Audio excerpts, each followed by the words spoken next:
আসসালামু আলাইকুম রহমতুল্লাহ। আমার প্রান্তিক শিক্ষার্থী বন্ধুরা, আশা করি তোমরা সবাই ভালো আছো। তো স্ক্রিনে দেখতেই পারছো, এসএসসি ছাত্রছাত্রীদের জন্য এক প্যারাগ্রাফ পড়লেই সকল প্যারাগ্রাফ হয়ে যাবে। এটা একটা মজার টেকনিক।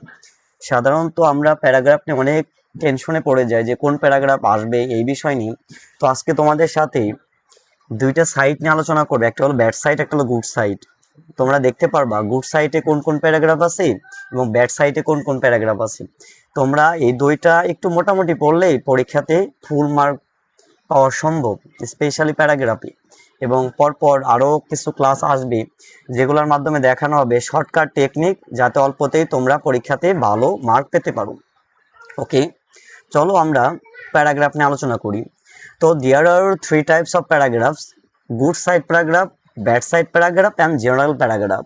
সাধারণত প্যারাগ্রাফ হলো তিনটা টাইপের হয়। গুড সাইড প্যারাগ্রাফ মানে ভালো দিক, ব্যাড সাইড প্যারাগ্রাফ মানে মন্দ দিক মানে খারাপ দিক, আর জেনারেল প্যারাগ্রাফ মানে কি, যেটা কোনো নিয়ম মানে না। সাধারণত যে প্যারাগ্রাফগুলো আছে মানে ভালো এবং খারাপ দুইটার মধ্যেই পড়ে না, সেটাই হচ্ছে জেনারেল প্যারাগ্রাফ। তো প্রথমে আলোচনা করব গুড সাইড প্যারাগ্রাফ। ওকে, এই গুড সাইড প্যারাগ্রাফে এই প্রায় 30টার মতো লিস্ট আছে। এগুলো হলো গুড সাইড প্যারাগ্রাফ। এগুলোর মধ্যে যে কোনো একটা আসলেই তোমরা এই টপিকটা লিখলেই ফুল মার্ক পেতে পারো। যেমন number 1, education, good manner, discipline, charity, confidence, হোপফুলনেস, ambition, পলিটনেস, brevity, characters, a day labourer. Day labourer মানে কিন্তু দিন মজুরি।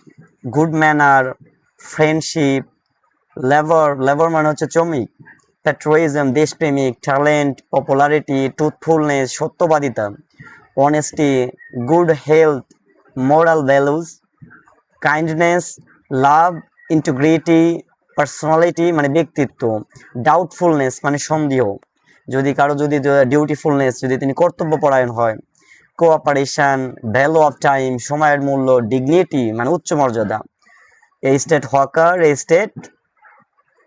স্টেট ভিগার হবে এখানে। যাই হোক, তো মোটামুটি এই প্যারাগ্রাফগুলো যদি কোনো একটা পরীক্ষায় হোক, এসএসসি এক্সাম হোক, এইচএসসি এক্সাম হতে পারে, মডেল টেস্ট হতে পারে, একাডেমিক যে এক্সামগুলো আছে সেইগুলোতে, চাইলে তোমরা এই প্যারাগ্রাফের মধ্যে যে কোনো একটা আসলেই নিচের প্যারাগ্রাফটা লিখতে পারো। বুঝতে পারছো?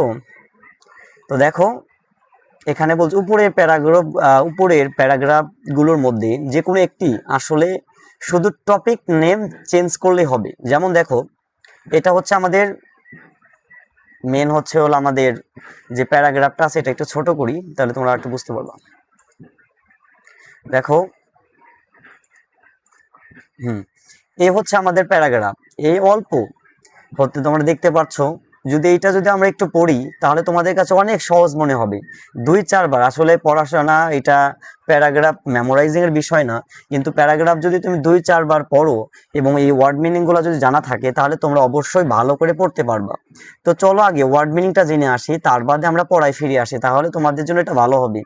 কারণ বাংলা যদি তোমরা না জানো ভাইয়ারা, তাহলে কিন্তু তোমরা এটা মিনিংও বুঝতে পারবা না, পরীক্ষায় ভালোভাবে লিখতেও পারবা না। ওকে, তো ওয়ার্ড এবং মিনিং, ওয়ার্ড মিনিং এটা দেওয়া আছে। তো ফার্স্টে আছে দাও কোয়ালিটি। কোয়ালিটি মানে কি, গুণ। হ্যাবিট মানে অভ্যাস। ব্লেসিং মানে আশীর্বাদ। নভেল মানে মহৎ। বার্চু মানে সদগুণ, যেটাকে বলে মহৎ গুণ। এসেনশিয়াল মানে অপরিহার্য। সাকসেস মানে সাফল্য। হ্যাপিনেস মানে সুখ। পিস মানে শান্তি। প্রসপারিটি মানে সমৃদ্ধি। ডিপেন্ড মানে নির্ভর করা। ইনরিচ মানে সমৃদ্ধ করা। পার্সোনালিটি মানে ব্যক্তিত্ব। ডেভেলপ মানে উন্নত করা। মোরাল মানে নৈতিক। ক্যারেক্টার মানে চরিত্র। রেসপেক্ট মানে সম্মান। লাভ মানে ভালোবাসা। অনার মানে মর্যাদা। এই শব্দগুলো পড়ার একটাই কারণ, যাতে তোমরা হয়তো অনেকেই শব্দগুলো পারো, তার বাদে পড়তেছি যাতে মাথায় এটা আমাদের সেভ হয়ে যায় দ্রুত। কারণ একটা পড়া বারবার পড়লে আমাদের মাথায় ওটা গেঁথে যায় এবং পরীক্ষায় এটা ডেলিভারি দেওয়া খুবই ইজি হয়ে যায়। ওকে, ওভারকাম মানে অতিক্রম করা। অবস্টাকল মানে বাধা। অ্যাচিভ মানে অর্জন করা। পার্সোনাল মানে ব্যক্তিগত। প্রফেশনাল পেশাগত। কন্ট্রারি বিপরীত। ল্যাক মানে অভাব। ডিসঅ্যাপয়েন্টেড মানে হতাশা। ফেলর মানে ব্যর্থতা। ফ্রাস্ট্রেশন মানে হতাশা। হিস্ট্রি মানে ইতিহাস। প্রুভ মানে প্রমাণ করা। গ্রেট মানে কি, মহান। রিমার্কেবল মানে অসাধারণ, ইন্সপায়ার অনুপ্রাণিত করা, হার্ড ওয়ার্ক কঠোর পরিশ্রম, পজিটিভিটি এটা বলছে পজিটিভলি মানে ইতিবাচক ভাবে, ফরওয়ার্ড সামনে, কনফিডেন্স মানে আত্মবিশ্বাস। ওকে, সোশ্যাল ভ্যালুস মানে সামাজিক মূল্যবোধ।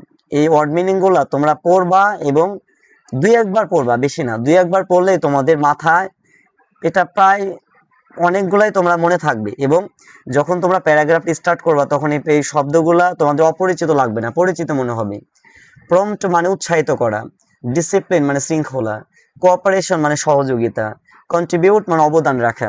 সাধারণত কোনো একটা জিনিস যদি আমরা এক নজর দেখি সেটা প্রায় 10 সেকেন্ড এর মতো সময় আমাদের মাথায় থাকে, তার বাদে এটা আমরা ভুলে যাই। যদি ওটা যদি আবার দ্বিতীয়বার রিপিট না করি, কত সেকেন্ড থাকে? 10 সেকেন্ডের মতো। কারণ আমাদের মাথায় একবার দেখছে ওটা মনে থাকবে, কিছুক্ষণ পরে দেখবে ভুলে গেছো। এই কারণে বারবার দেখলে পড়াটা সহজে আয়ত্ত করা সম্ভব।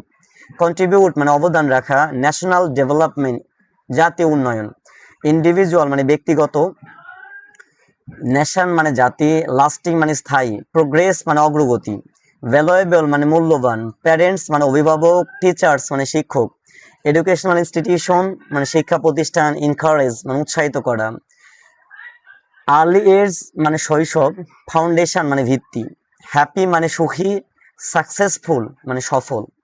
তো এটা বললাম, চলো এখন দেখো আমাদের প্যারাগ্রাফটা একদম ইজি হয়ে যাবে। ফার্স্টে আছে টপিক নেম। এই টপিক নেম আমরা কি করব, এখানকার মধ্যে যে কোনো একটা যদি পরীক্ষায় আসে ওই টপিকটা শুধু এখানে লিখে দেব। ধরো ভাবো আসছে তোমাদের পরীক্ষায় গুড ম্যানার মানে ভালো আচরণ, ভালো ব্যবহার, এটা আসছে গুড ম্যানার আসছে, তাহলে তোমরা গুড ম্যানার দিয়ে শুরু করবা। যদি আসে ডিসিপ্লিন মানে শৃঙ্খলাবোধ, তাহলে তোমরা কি করবা, এই যে টপিক আছে এখানে ডিসিপ্লিনটা দিবা। তো যদি এটা আমরা পড়ি, দেখো discipline is one of the greatest qualities, habits or blessing in human life. তার মানে আমাদের যদি ডিসিপ্লিন আসে তাহলে ডিসিপ্লিন দিবা, তোমরা দিবা তাহলে যে নিয়ম শৃঙ্খলা হলো সবচেয়ে মহৎ গুণ, যেটা মানুষের অভ্যাস, মানুষের আশীর্বাদ মানে মানুষের জীবনের উপর পড়ে। হিউম্যান লাইফ প্রত্যেকটা মানব জীবনের উপর পড়ে। কারণ তুমি যদি নিয়মানুবর্তিত হও, তুমি যদি ভালো মানুষ হও, অবশ্যই মানুষ তোমাকে ভালোবাসবে। এটা রুলস অফ নেচার, প্রকৃতির নিয়ম। তারপরে দেখো it is Nobel virtue and an essential element of success. এগুলা পারবা, এটা একটা মহৎ গুণ, এটা হলো সফলতার অপরিহার্য উপাদান। দ্য ট্রু হ্যাপিনেস সত্য সুখ মানে আসল সুখ, পিস মানে শান্তি, and prosperity of a person largely depend on this quality মানে সবকিছু নির্ভর করে তোমার গুণের উপর। ইট ইন রিসেস, দেখো ভাই ইটের পরে কিন্তু ইএস ব্যবহৃত হয়েছে, আমি এটা পড়াইছি আমার পূর্বে ক্লাস, যদি তোমরা দেখো অবশ্যই বুঝতে পারবা। কারণ থার্ড পারসন সিঙ্গুলার থাকলে ভার্বের সাথে এস বা ইএস ব্যবহৃত হয়। তাহলে it enriches one's personality, develops moral character and helps one earn respect মানে তাকেও যে সম্মান উপার্জন করতে সাহায্য করে, লাভ মানে ভালোবাসা, অ্যান্ড অনার ফ্রম আদার্স অন্যের কাছ থেকে সম্মান পেতেও সাহায্য করে। এ পারসন একজন ব্যক্তি who possesses this quality can overcome many obstacles and achieve success in both personal and professional life. কেউ যদি তার পার্সোনাল লাইফে যদি সৎ হয়, তার প্রফেশনাল লাইফ তিনি উন্নত করতে পারবে। একটা হিস্টোরি তোমাদের বলি, এক কোম্পানিতে এক স্টাফ কাজ করতেছিলেন, মানে অনেক স্টাফ আছে তার মধ্যে একটা স্টাফ ছিলেন সৎ। তাদের প্রতিদিন খাবারের জন্য কোম্পানি থেকে টাকা অফার করতেন। তিনি কি করলেন, সবাই খাচ্ছে 500 টাকা, কেউ 2000 টাকা, কেউ 1500 টাকা, কিন্তু ওই ব্যক্তি খাইছে শুধু 120 টাকা। এক প্লেট ভাত অথবা 2 প্লেট ভাত, হাফ প্লেট গরুর মাংস 80 টাকা, আর যদি কিছু ডাল তো এমনি ফ্রি পাওয়া যায় বিভিন্ন ধরনের হোটেলে। তো দেখা যায় 120 টাকার মধ্যে তার খাবার হয়ে গেছে। তো কিছুদিন পরে যখন ওই কোম্পানির ম্যানেজার অডিট করতে আসছেন, তখন দেখে যে সবার খাবার 500, 200, 400, কিন্তু এই লোকটার খাবার 120 টাকা। তো বলছে এই তাকে ডাকো। লোকটার নাম হচ্ছে সেলিম। তো তাকে যখন ডাক দিছে তখন বলছে, স্যার আমার 120 টাকাতে আমার ফুল পেট খাওয়া হয়ে যায়, এই কারণে আমি অতিরিক্ত আমার টাকা লাগে নাই, এটাতে হয়ে গেছে আলহামদুলিল্লাহ। এই কথা শুনে তার পরের মাসে বেতন কত হয়েছে জানো? Can you imagine that? তার পরের মাসে বেতন বেড়ে গেছে 30,000, 30,000 টাকা বেড়ে গেছে। তার মানে কি এটা মহৎ গুণ না? এই কারণে সৎ ব্যক্তিদের আল্লাহ ভালোবাসে, মানুষও ভালোবাসে। চেষ্টা করবা সবসময় সৎ থাকার। তো তার পার্সোনাল লাইফ ও প্রফেশনাল লাইফে ভালো কিছু করতে পারো। অন দা কন্ট্রারি, কন্ট্রারি মানে কি জানি মাত্র বললাম, পক্ষান্তরে। এ পার্সন হু ল্যাক্স মানে কি অভাব this quality often faces disappointment, failure and frustration, মানে এইসব গুণ যদি তার মধ্যে না থাকে তিনি কি সব সম্মুখীন হবে? হতাশা, ডিসঅ্যাপয়েন্টেড মানে হতাশা, ফেইলর মানে ব্যর্থতা, অ্যান্ড ফ্রাস্ট্রেশন মানে হতাশা। হিস্ট্রি প্রুভস দ্যাট মানে ইতিহাস মানুষকে প্রমাণিত করেন যে ম্যানি গ্রেট ম্যান, অনেক মানুষ আছে, অ্যান্ড উম্যান অনেক নারীরা আছে, অ্যাচিভড অর্জন করেছিলেন remarkable success through disciplines good manner, মানে যা আসবে এটাই কিন্তু টপিকের জায়গায় কিন্তু তোমাদের লিখে দিতে হইব। বুঝতে পারছি ভাইয়ারা? এটা কিন্তু মাথায় রাখো। আবার টপিকে পরীক্ষার মধ্যে দিয়ে আইসো না, তো পরীক্ষার মধ্যে টপিকটা দিতে হইবে এখানে যেটা আসবে। It inspires people to work hard, think ভাবতে সাহায্য করে, কঠোর পরিশ্রম করতে সাহায্য করে, পজিটিভলি অ্যান্ড মুভ ফরওয়ার্ড সামনে এগোতে সাহায্য করে, উইথ কনফিডেন্স আত্মবিশ্বাসের সাথে, অ্যান্ড ডিটারমিনেশন দৃঢ় প্রত্যয়ের সাথে।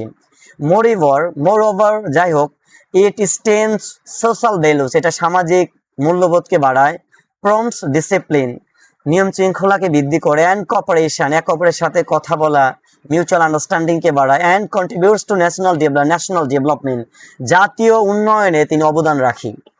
ওকে, দেখো প্রায় কিন্তু হয়ে গেছে, সহজ না? নো ইন্ডিভিজুয়াল, কোনো ব্যক্তিগত কেউ নাই, or nation can achieve lasting progress without this valuable quality, তার মানে এমন কোনো ব্যক্তি নাই, এমন কোনো জাতি নাই যারা উন্নত গুণ ছাড়া সামনে এগোতে পারছি।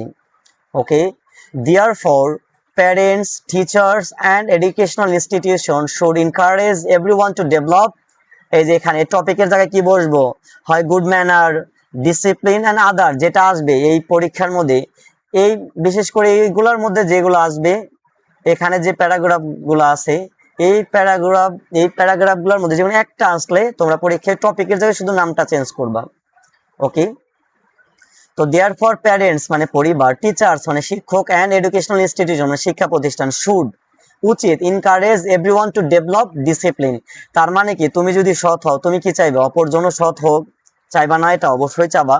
এই কারণে তোমার উচিত অন্যকেও তুমি যে কাজ করতেছো এটার জন্য অন্যকে উৎসাহিত করা। ঠিক আছে?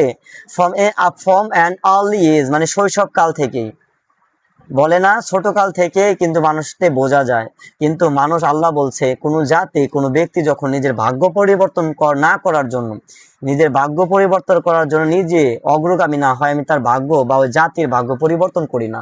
এই কারণে এক সময় তো একটু বদ অভ্যাস ছিল, ব্যাড এফেক্ট ছিল, কিন্তু তুমি যদি আল্লাহর কাছে দোয়া করো তোমার কিন্তু গুড হ্যাবিটে তোমাকে আল্লাহ আবার চাইলে দান করতে পারে।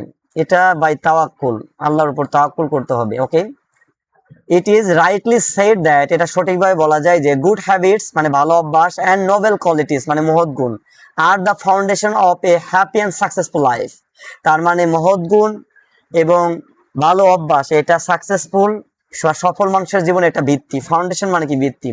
সাধারণত একটা বিল্ডিং যদি তুমি তৈরি করো তার যদি ভিত যদি ভালো থাকে বিল্ডিংটা স্থায়ী থাকবে, আর ভিত যদি একটু দুর্বল হয়, উইক হয়, তাহলে ও অল্প কিছুদিন পরে বিল্ডিংটা ভেঙে যাওয়ার সম্ভাবনা থাকে। এই কারণে গুড হ্যাবিটস, ডিসিপ্লিন মানে উপরে যেগুলো থাকবে, যেগুলো প্যারাগ্রাফ দেখাইলাম, এগুলো আমাদের যে কোনো একটা থাকলে সেগুলো আমাদের ভিত্তি বাড়াতে সাহায্য করে। টু সাম আপ, যদি আমরা দেখি টু সাম আপ টপিক মানে ডিসিপ্লিন অথবা গুড ম্যানার যা আসুক, is an indispensable part of human life, এটা আমাদের জীবনের একটা অবিচ্ছেদ্য অংশ। We should realise its importance, cultivate this quality sincerely and practice it regularly to ensure personal excellence as well as peace, progress and prosperity of our society and nation. তার মানে এইসব কাজ যদি আমরা করি তাহলে এই কাজের মাধ্যমে আমাদের উচিত দেশ ও জাতি এবং নৈতিক যে দিকগুলো আছে সেগুলো আমরা ইনশিওর করতে পারি। ইনশিওর পার্সোনাল এক্সেলেন্স তার মানে আমাদের ব্যক্তিগত যে অভিজ্ঞতা সেটাকে আমরা বাড়াতে পারি। তো দেখো এই প্যারাগ্রাফ যদি তুমি পরীক্ষায় লেখো তুমি কিন্তু অনায়াসে 10 মার্ক পেয়ে যাবা। বুঝাতে পারছি? 8 থাকে, 8 অথবা 10 থাকে পরীক্ষায়, যদি মার্ক যদি ডিস্ট্রিবিউশন যদি একটু কম বেশি না করে। তো ভাইয়ারা এটাই কিন্তু আজকে ছিল গুড সাইড অফ প্যারাগ্রাফ। ইনশাল্লাহ পরবর্তী ক্লাসে ব্যাড সাইড অফ প্যারাগ্রাফ দেখার জন্য সবাইকে আমন্ত্রণ। Thank you so much. এবং আমার অনেক ক্লাস আছে, চাইলে তোমরা ইউটিউবে দেখতে পারো। তোমাদের সবাইকেই আমার অন্তঃস্থল থেকে পান্ডালা শুভেচ্ছা। সবাইকে ধন্যবাদ। Thank you so much.